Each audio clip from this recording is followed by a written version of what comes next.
I had to fight for my life, people. I had to fight for what I thought was fair. Hello, everyone. Welcome back to my channel. It's Nikisha Bond, and we are still going through the 48 Laws of Power. Yes, we are. If you're new here, welcome. You might be saying, Nikisha, why are we doing this? Because manipulation is going on, games are being played, and we need to know the rules. In this book, it's got the rules. And I actually agree with the law that we're going into, Law 28, interaction with boldness. If you are unsure of a course of action, do not attempt it. Your doubt and hesitation will infect your execution. Timidity is dangerous. Better to enter with boldness. Any mistake you commit through audacity are easily corrected with more audacity. Everyone admires the bold. No one honors the timid. All right, so let's get into some keys to power.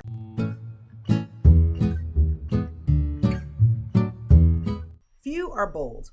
You must practice and develop your boldness. You will often find uses for it. The best place to begin is the delicate world of negotiation, particularly those discussions in which you are asked to set your own price. I think this is really important because if you are going to have an opportunity to be bold, you definitely need to do that when you're negotiating anything that has to do with you and your outcome. You have to look at it as though you're almost a third person who's looking at this situation and deciding, hey, what is in the best interest of my client, you, and how can I make sure that that person gets it?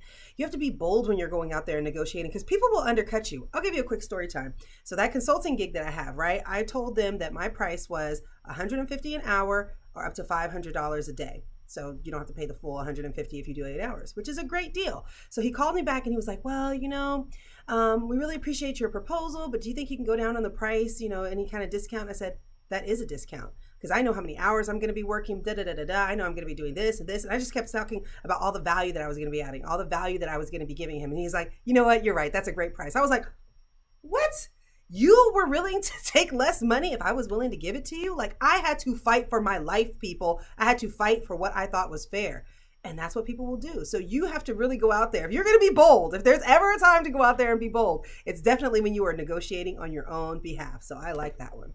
Let's learn some more.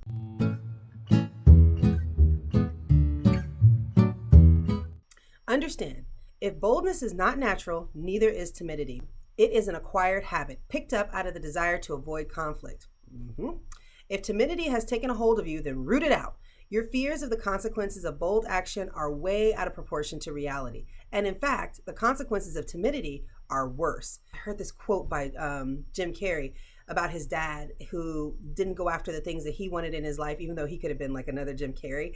Then the dad ended up getting fired. And Jim Carrey was like, you can fail at something that you hate. Let that really sink in. You can go after at something that you love and you can fail, or you can go after something that you don't even love and you can still fail at that. And that's really important because if you're going to apply any type of boldness to your life, it should be going after the things that you want in life. What's the worst that could happen? You can fail. You can fail going after things you hate anyway. So you might as well go after what you want. At least if you have a failure, it won't be a loss. It won't be an L for losing. It'll be an L for learning. You're going to learn from your losses. In fact, I think that you learn a lot more for your losses than you do for your wins. Because sometimes when you win, you're like, yeah, great, I'm doing it. But when you lose, you're like, okay, let me figure out how to win. It makes you more creative. So you definitely have to go bold in life. Don't play life safe because you can fail at anything. So you might as well go out on the field in a blaze of glory. All right, let's go over to the reversal of the law.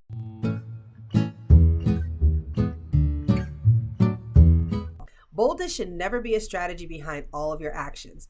It is a tactical instrument that should be used at the right moment. Plan, think ahead, and make the final element the bold move that will bring you success. So basically, you don't want to go out there and just be bashing everybody over the head with your boldness and your audacity. No, it needs to be strategic. So I wrote a note here. Plan your moves and counter moves. Know what you want. And then when you're in that perfect position, that's when you go, chips all in, here I go, boldness. So I think that's really interesting. I mean, there's not much to talk about this. Enter life with boldness. I agree. What do you think? Well, I'd love to hear what you think. So go ahead and leave that in the comments and make sure that you like, make sure that you subscribe, and make sure that you come back for law number 29 because we're going to be talking about creating a plan of action, going all the way to the end because having a plan, guys, is going to be the key to you knowing when to use these type of power strategies because you know what you want. When you know what you want, you know what you're going after. You know when to hold them. You know when to fold them when you know what you want. Anyways, see you guys next time. Bye-bye.